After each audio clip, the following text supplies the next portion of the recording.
You're listening to PetLifeRadio.com. It's a big world out there, and you're just looking for a pat on the back or head. You run around the city, searching for a place to bark, working your tail off with your nose to the ground, sniffing for a few scraps, hoping someone will throw you a bone. You take each lead, collar after collar, hoping one day to take a bite out of success and become the top dog. Fortunately, you come home each day to open arms, open cans, a drink waiting for you, and a comfortable place in front of the TV set.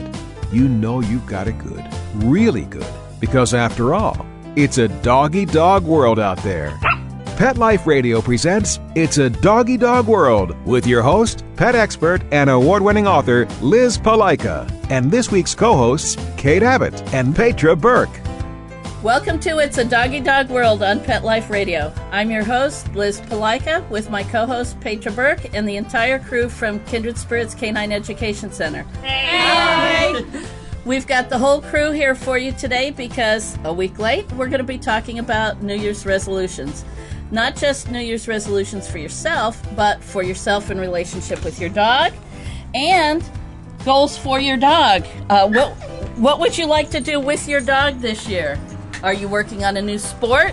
Would you like to do some herding, some fly ball? Would you like to compete in obedience? Or just around the house, is your dog jumping on guests too much? Do you need to work on that? Do you need to do some brush up on your dog's obedience? There's a lot of things we can talk about and think about for changing or benefiting the relationship that you have with your dog this year.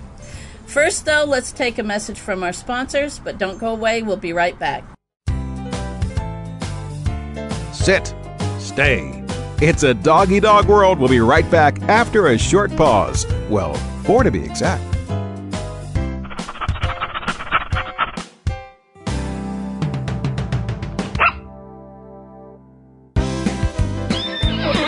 Stop what you're doing and start horsing around.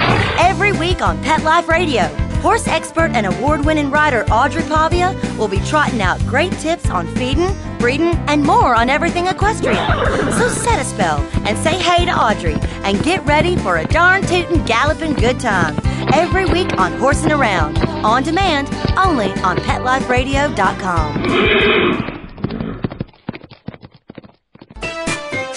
Pets are part of the family, and when traveling with your dog, there's only one magazine to include when packing your doggy's duffel bag, and that's Fido Friendly, the travel and lifestyle magazine for you and your dog. Each bi-monthly issue includes hotel, city, and state reviews and doggy destinations to explore with your furry companion. Fido Friendly magazine can be found at Borders, Barnes & Noble, PetSmart, Pet Boutiques, and Fido Friendly hotels nationwide. Or you can go online to subscribe at www.fidofriendly.com. So get traveling with your pet today and leave no dog behind. And remember, Fido Friendly's the only magazine dedicated to the travel lifestyle of man's best friend and the one magazine your dog will thank you for.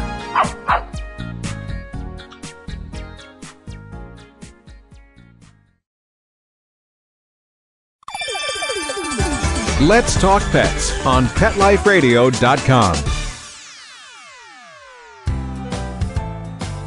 We know you're begging for more. So back to It's a Doggy Dog World with your fetching hosts, Liz Palaika, and this week's co-hosts, Kate Abbott and Petra Burke. Welcome back to It's a Doggy Dog World on Pet Life Radio. I'm Liz Palaika. With me today is our co-host, Petra Burke, and the entire crew from Kindred Canine Education Center. This show, we're talking about New Year's resolutions for yourself and your dog. I know, first off, for myself and with my 4-year-old, or soon-to-be 4-year-old Australian Shepherd, Bashir, we're working on his service dog skills.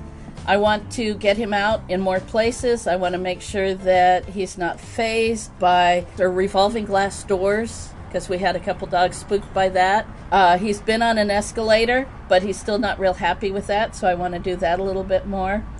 I also want to work on his service dog skills as far as picking up metal objects.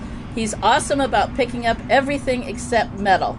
So like my keys, I put a little stuffed toy on my keys so that he'll pick that up, and he's doing it, and he's getting better about it. but he still needs some work on it. Another thing I want to work on with my older dog, Riker, is his grooming. He has such a thick undercoat that I don't always keep up on it as much as I should. So that's one of my goals. So let's go around and let's talk a little bit about what people want to do with their dogs in this coming year. And then we'll throw some other ideas out for you as far as things that we see in our training classes that perhaps other people might think about making a resolution. Trying to think what mine's going to be this year. I think the same thing, getting Keely to pick up the middle things like you were saying, keys and stuff like that. And then my daughter, Cayla's been working on our German Shepherd to open doors and drawers and all that good stuff. So that will be that's she can talk New Year resolution. Yeah, she can talk about that in more detail on her turn. But otherwise, I think just spending more time and getting doing a lot more work out there with the service dog program and our dogs ourselves, and that's it I can think of so far. It's a new year, it's fresh. I still have to work on this. Okay, Cayla, since your mom started to bring it up, what are you going to work on with Teddy? With my Shepherd Teddy, like my mom had said already, I'm going to work with the service dog, hopefully get him certified, and then my main goal is to be able to bring him on the plane, which is going to take a lot of work this year. So. Yep, we set some goals for you with that. Yep. What are some of the individual things you need to work on? There's a few things like getting him to stop whining so much. Like he'll do few little whines once in a while. Typical German Shepherd. Yeah. The shepherd crying. And then probably being able to he's good with crowds. He does really good with it. But I think having him open doors in public and stuff, and pulling a wheelchair. Okay. Good. How about all his basic commands? How are they? He actually has them. He has them down pretty well. I have no worries about those. It's just mainly service dog. Okay, good. All right, Maggie. How about you and Quimby? I would say that with Quimby, the only goals that we really have is she's with me 24/7 now because she is my service dog. Right. And she's started going through where she'll test whatever she thinks she can get away with, and it looks really bad. So I started teaching her to jump up to open doors. Mm-hmm. So she started thinking she can try to jump up on her favorite people. Ah, okay. Yeah. Okay. So how old is Quimby now? She's 4. She's a little old to be going through She's old enough to be not pushing that. Yeah. Yeah. So we got her past that, and then she decided that, okay, but, maybe stay doesn't mean stay forever. Maybe stay means I'll slide into a down. Ah, okay. So I'm going to work on making sure that I can refresh all her basic commands. Good. And keep ahead of her on her little phases. One of the problems that there is when you've got a very smart working dog is sometimes they think too much. Yeah. And they think about things on their own. Yep. Anything else you want to do with Quimby this year? No, but with our older poodle, Shantae, who's 11, my main goal for her is just getting used to her a lot because she doesn't respect me. Ah. Because I am her child. Okay. And I've noticed she turns around and back talks me a lot. And I feed her, and I walk her, and I pay attention to her, but she still doesn't really like me, so you know what, you ought to do some games with her. Do some fun stuff with her. Find out something that she will like. And I know that's hard because I know Shantae. But find some game that you can get her interested in so that you and she can have a good time. Or convince her that it could be. Yeah, convince her that it's because we know her.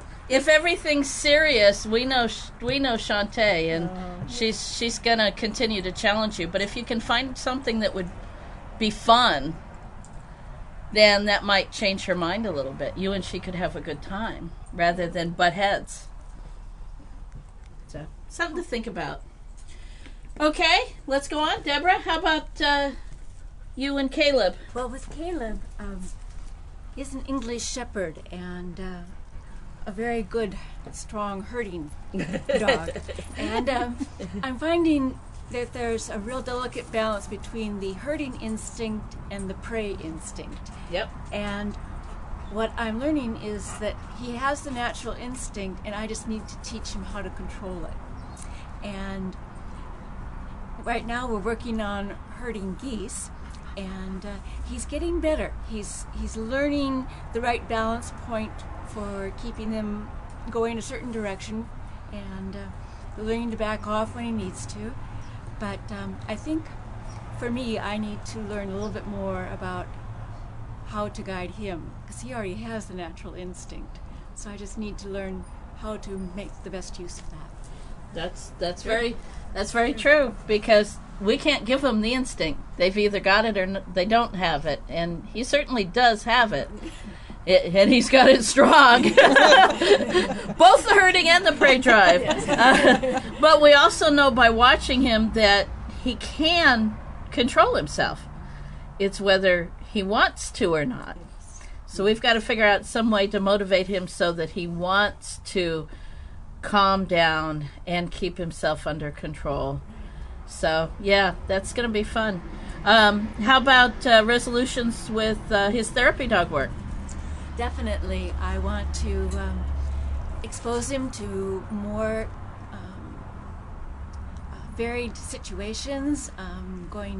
Right now we go to a school work with special needs children, and we go to a retirement home once a month, and then we also work with hospice patients and visit them once a week.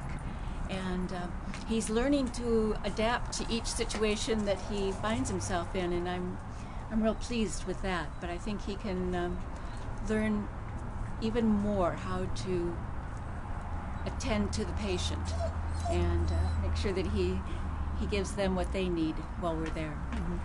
A lot of that is experience, both on your part and on the dog's part, because the dogs doing therapy dog work learn to sense what the people need, and that only comes with experience.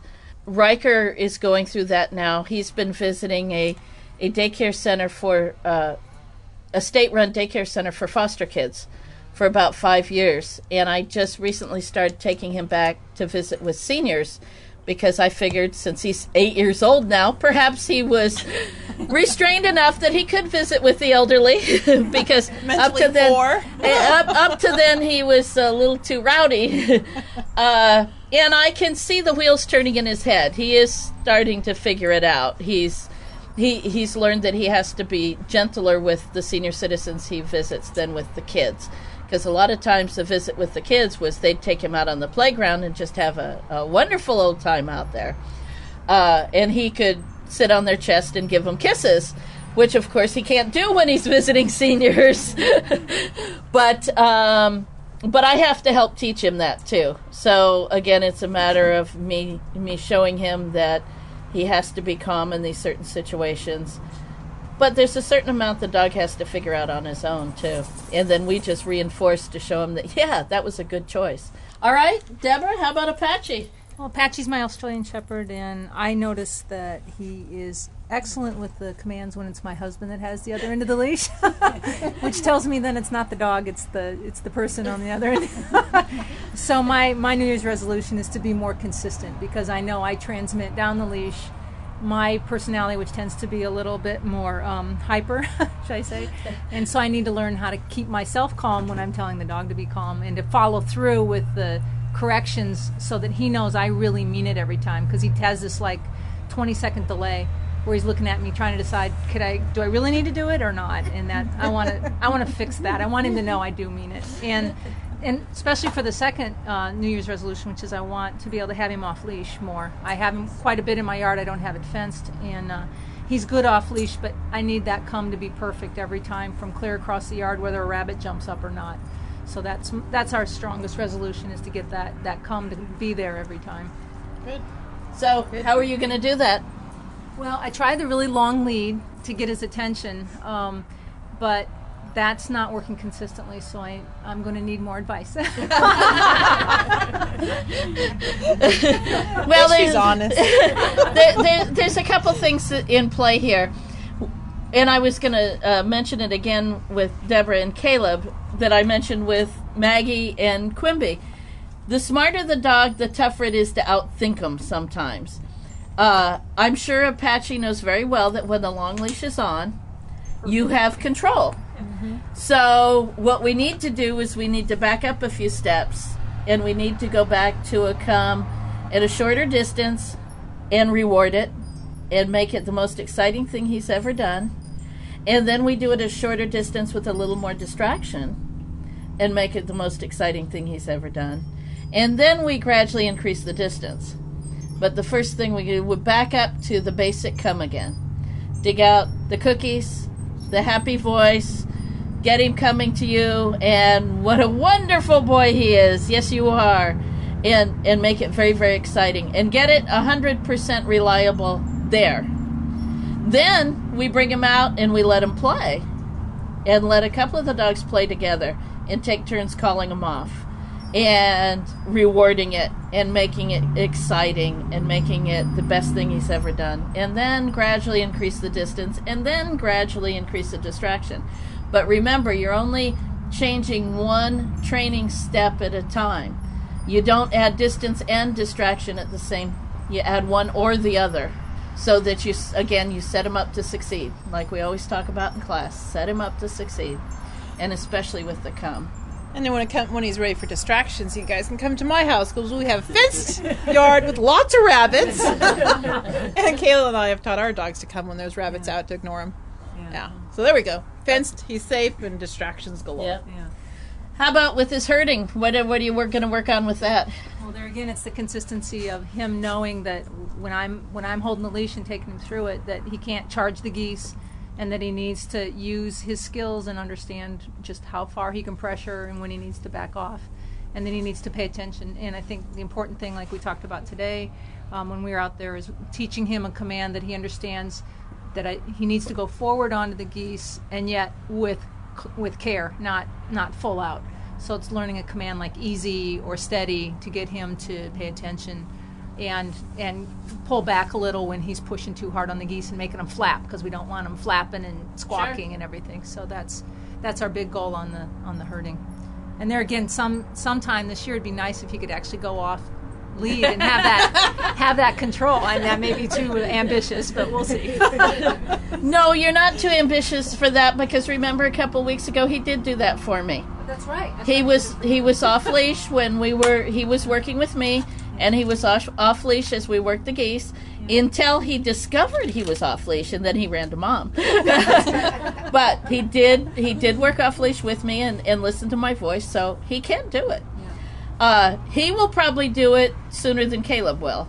Unfortunately, if nothing else, that Caleb has the stronger drive. But all in all, when all is finished, Caleb probably has the potential for being the better working dog. But it'll probably come a little slower. Okay, well, we're going to take a break for our sponsors. Then we'll come back. We'll talk to Nicole, find out what her goals are, see if anybody has thought of anything else. And then we'll talk about some things that you might want to, some goals you might want to set for your own dog, some things that you might want to work on, things that we've seen in our training classes that are pretty prevalent that could potentially be changed. So hold on for just a few minutes. We'll be right back. Sit. Stay. It's a dog-eat-dog world. We'll be right back after a short pause. Well, 4 to be exact.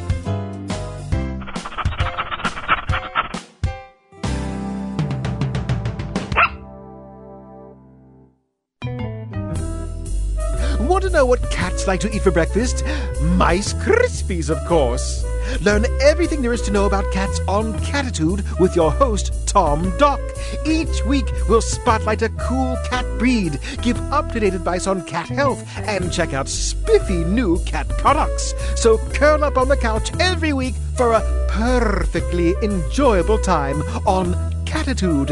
Every week on demand, only on PetLifeRadio.com.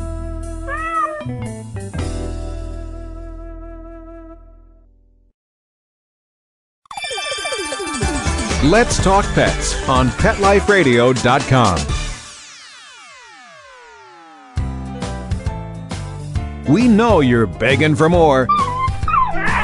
So back to It's a Doggy Dog World with your fetching hosts, Liz Palaika, and this week's co-hosts, Kate Abbott and Petra Burke.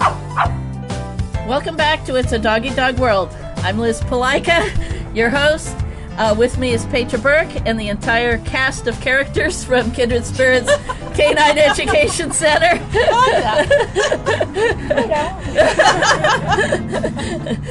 Today we're talking about New Year's resolutions. And yes, I know we're a week late, but better late than never.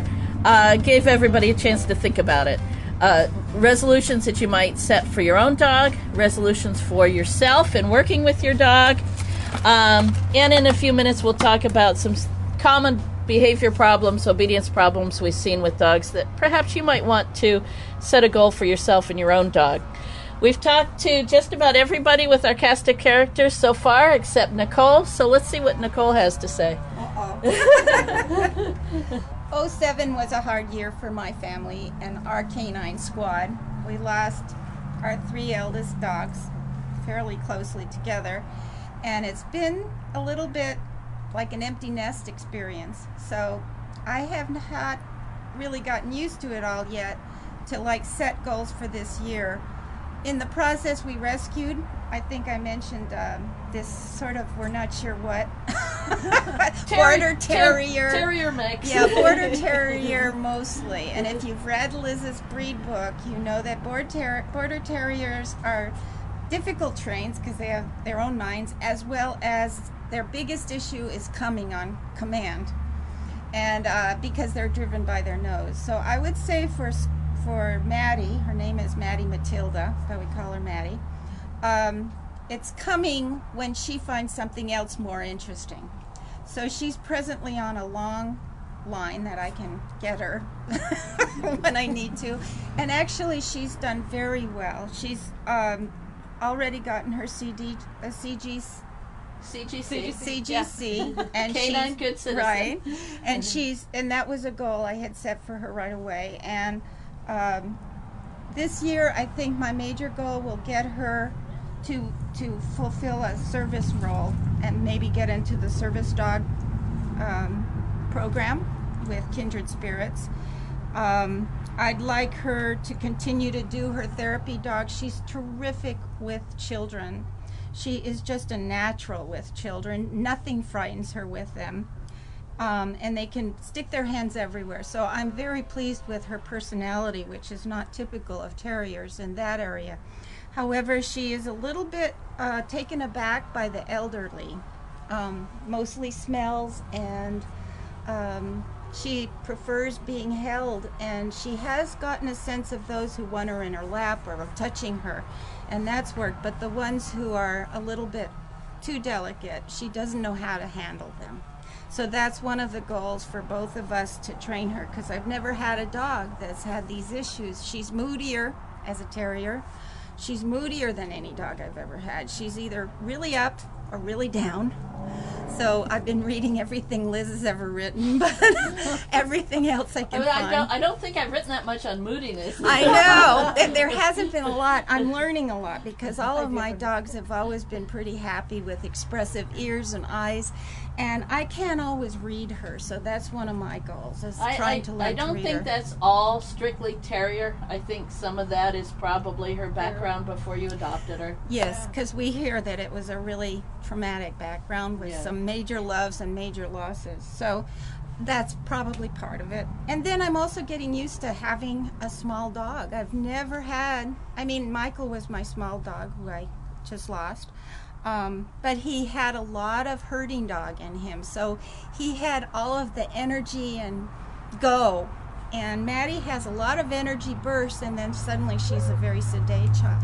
So I'm trying very hard to learn about smaller dogs, and I'm resisting the urge to get a larger dog, because my husband set on another Labrador Retriever. And, so it's like, I'm still in transition, but I'm glad 2008's here, and I'm so grateful to have this family of people and their canines, because it makes the loss of having the empty nest syndrome of loss of canine fur around you tolerable. Okay, so we've all told you about some of the things that we want to work on personally. Let's talk about some of the things that we see in classes, some of the things that other dog owners are doing, or perhaps that they should do. So, Cayla, you're a puppy class instructor. What have you seen in the last few puppy classes? What are some of the common things, without naming names now? Well, I'm just kidding. Protect the innocent. What I've seen lately actually is a couple things. First one is getting a new puppy. I mean, they're cute, they're adorable, but come on, they can't be in a bubble. Good girl. It's just people that, like, I have a big German Shepherd. He's like 100 pounds. So everyone that comes up to him, oh, that's a big dog, I don't want him near my puppy, when he's actually probably by far one of the best with puppies here. He wouldn't correct one. So having him in a little bubble, you know, just not letting people pet him, or trying to, like, you don't want them in the grass because they're gonna get wet. Oh, that brings up the couple that was in your class with, what was that, a little Bichon mix? Yeah. That didn't want his feet to touch the ground? I never saw that dog hit the ground. And they never came back either. Yeah. But, and another thing I've seen... Yeah. Naming names. Well, there's... Yeah. Dogs need to walk on the ground. I mean, it's... irregardless of the size of the dog, they need to walk on the ground. Well, you and I see it in the basic class. After they protect him as a puppy, then all of a sudden we have this behavioral issues with these dogs. Who and I will say, never saw another dog, or she was always kept in the house, and we were afraid to bring her out to get sick or to pick up something. All the excuses in the book. And then the dog is suffering from a lack of socialization. I will say that the many young female celebrities who carry these little pocket toy dogs as accessories, and the dog never walks on the ground, they're doing dogdom a great disservice. And I will say that Paris and Brittany, and they're doing dogdom a great disservice. No matter what size they are, dogs are dogs. They're not, like you said, an accessory. They're not an accessory. They need to walk on the ground and sniff the grass and get dirty and get muddy, and okay, so you give them a bath, but they need to be a dog. Mm-hmm. And another thing I have seen actually today and last week and the week before and the week before is people repeating what they want their dog to do. So you have people going, sit, Fido sit, Fido please sit, come on sit, and then you hear, Fido sit, she's watching me. And it's just when you're peering over their shoulder and they're just, you know. So tell us why that's important, why one command is so important. One command is so important, like, if you, for example, like, if you take the fires that just recently happened and you're trying to get everything together and you need to get your papers and you need to evacuate, so you have your dog's leash on him, you have everything together, but you don't want your dog running around like crazy and then trying to tell your dog to sit, like, 5 times before they finally do it, because then you have a possibility of either ending up leaving your dog behind or being behind yourself. Good. So, and also you have the people that get frustrated with their dogs and end up getting rid of them because they don't listen to them, supposedly, when they wait for, like, the 5th or 6th command. So Sure, good. And then there's the basic one that Debra was talking about, the come. If you tell your dog to come 6 or 8 or 10 or 12 times, or he figures out the only time he's supposed to come is when you finally lose your temper, then by repeating the commands, you're teaching the dog to fail. So, yes, very good point. Maggie, you assist in the puppy classes and the basic classes. What are some of the things you've seen lately? Oh, I love catching her off guard. I had stuff and then... You lost it. New Year's resolution, remember. Okay. I can give you one that you were talking about today, was the right training collar. People not wanting to put the right training collar on their dogs. I think that a lot of people don't realize how different training collars are supposed to be used, and people will go into the pet store and see the quote-unquote choke chain and they'll either think, okay, that's a terrible collar because it'll choke my dog, and they'll never buy it, or they'll go and they'll go, okay, I saw that on a dog, that fixes the dog, and they'll get it, and they'll put it on wrong and they'll hurt their dog. And I think a lot of people don't realize that if you get a training collar, you need to ask someone how to use it. Excellent how to put it point. on. Excellent point. Or ask what type of training collar your dog needs. Yeah, that too, because certain dogs can't handle different types of collars. Sure. Or don't need a certain type when Yes. they just need something a little gentler, or who knows. And like a lot of dogs won't wear a halty or a gentle leader type collar properly because they don't. Or like they'll it. overpower a head Yeah. halter. Yeah. Excellent point. Very good. What else? Let's see, other things. A lot of people, I've noticed, if you have to like shape your dog into a position, people, even though we tell them not to, push down on the hips when you tell your dog to sit. It's really annoying and it's bad. Yep. In some people's defense, I will say that for many, many, many years, that was the recommended technique. And in fact, I think some dog books probably still teach that. But as with all professions, we learn and we change and we evolve. And we've learned now that pushing down on the dog's hips can convey things we may not want the dog to know, or can hurt him with his hips and his hip dysplasia and things like that. Sure, yeah.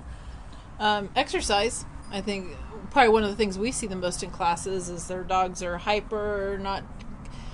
They go crazy. You know, the dog doesn't have enough exercise when they get home because they're busy, and people work long hours. Unfortunately, you kind of make a living to live here, so they work long hours, but don't spend enough time, or may just do it on the weekends to exercise their dog. So I'd love to see more people spend time and exercise, physically and mentally.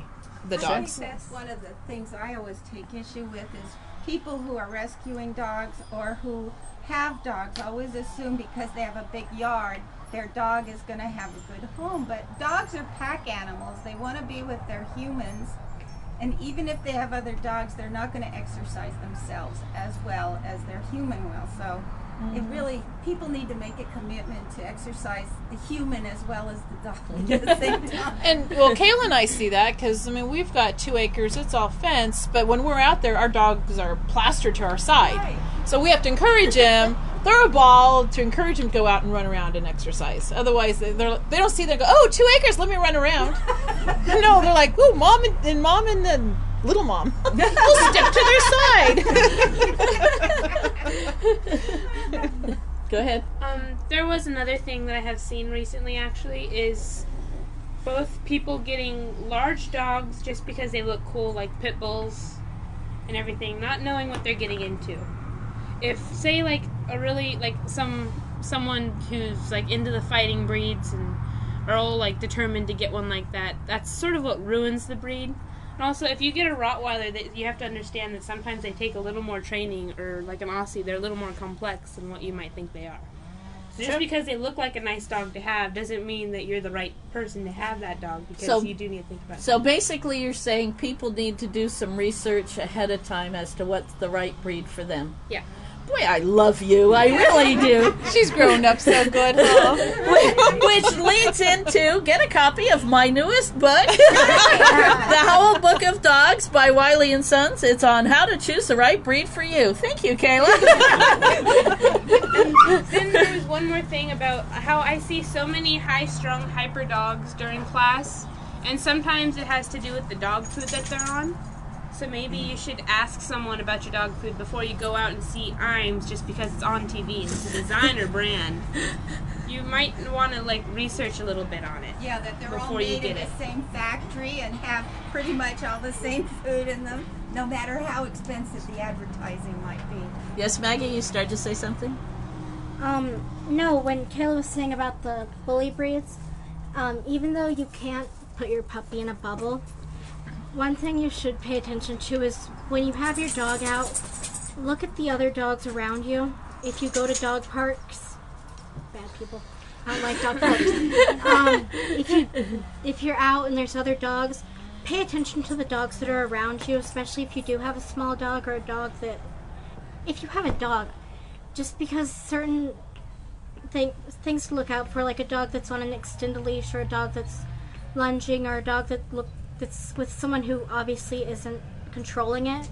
because your dog can easily get hurt, and it's not something that you need to start out the year with. It's Sure. a huge vet bill. Definitely. So I think a few New Year's resolutions for dog owners is the nutrition. If you have a dog that needs more nutrition, put some weight on, or to take some weight off, Or to feed some them better owners food. that's what I want to do. Take it off, not put it on. That is exercising your dog. Try to make a plan, a few minutes a day, something. Go out there and throw the ball. Work on some behavior issues. Resolve them. If you have something that's just driving you crazy, and if you had some time off during the holidays and you notice this, maybe jumping is a really bad habit he seems to do a lot of, contact a local trainer. Start working on that. Dog sports, Liz and I are talking about it. Get them involved in it. The more you do with your dog, the better, because it keeps his mind busy, it keeps his body busy. It's good for your relationship with your dog. The more you do together, the more you learn about your dog. Debra and Deb can attest to that with the herding. Some things that you see when you watch your dog work geese for the first time, it's like, whoa, that's my dog. Look at that. And you may not have ever otherwise seen that side of your dog. So the more you do with your dog, the better. And I'd say if you have a dog that, out of control and needs some obedience, there you go. New Year's resolution. Go to a local trainer, check out some training facilities. Go take an obedience class. And all of a sudden you'll have a well-mannered pet, a great family member, a buddy, a companion that you can do so many things And a with. built-in support group. Because you can talk to everybody else in the class and they go, yeah, I've been dealing with that too.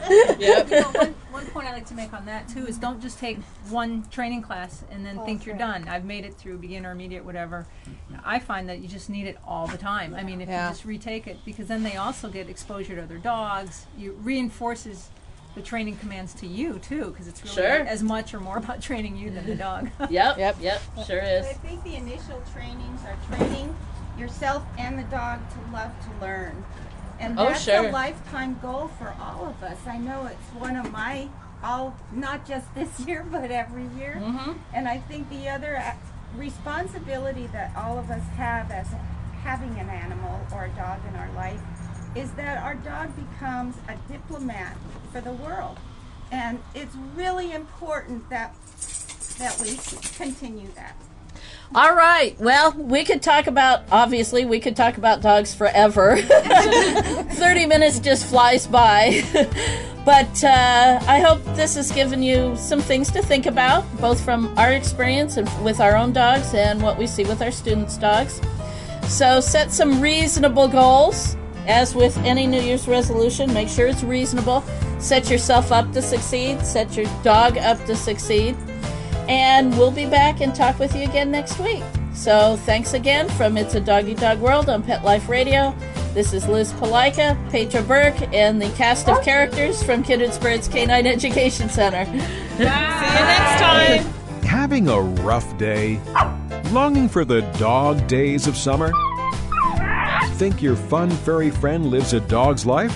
Well, find out everything you're begging to know as Pet Life Radio presents It's a Doggy Dog World with pet expert and award-winning author Liz Palaika. Every dog has his day, and you'll find out how to make your dog's day fun and rewarding every week on demand, only on PetLifeRadio.com.